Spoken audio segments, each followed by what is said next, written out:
Shalom bien-aimés dans le Seigneur, nous continuons avec notre méditation sur le thème « Votre meilleur projet avec Dieu », troisième partie. Nous tirons notre texte dans 1 Jean chapitre 4, le verset 4, qui nous dit ceci. « Vous, petits enfants, vous êtes de Dieu et vous les avez vaincus, parce que celui qui est en vous est plus grand que celui qui est dans le monde. » Alléluia. Vous êtes ce que vous avez de meilleur dans ce monde, alors faites de ce que vous devenez le meilleur projet de votre vie.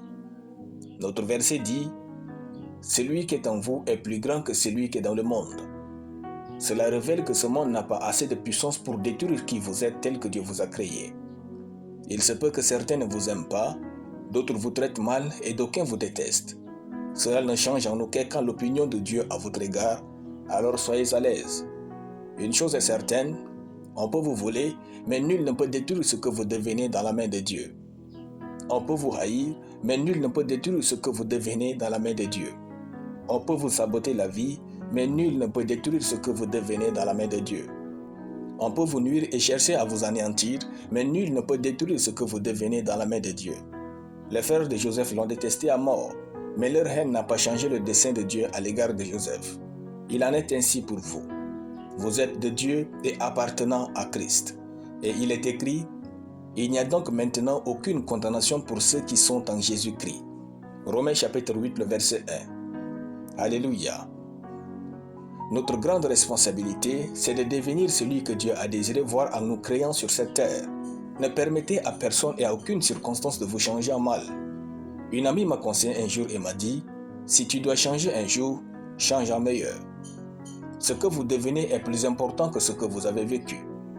Soyez plus intelligent que vos douleurs et votre mauvaise expérience en devenant une meilleure personne. Personne n'est responsable de votre nature à part vous. Car, en tant que chrétien, vous avez Dieu de votre côté, le Saint-Esprit en vous, l'autorité sur Satan et les démons, le pouvoir sur la maladie et la mort. Comment Dieu vous comprendrait si vous devenez une personne aigrie et mauvaise? Frères, vous avez tout pour être meilleur. Mettez en vous des idées qui comptent, laissez passer ce qui ne compte plus, retenez ce qui est bon en toutes choses, tirez des leçons qui vous rendront meilleurs, pardonnez les offenses, demandez pardon pour vos offenses et brillez de la présence de Dieu. Vous êtes ce qu'il y a de plus beau dans votre vie. Alléluia. Nous allons prier. Je suis ce qu'il y a de parfait, de beau, de grand dans ma vie au nom de Jésus.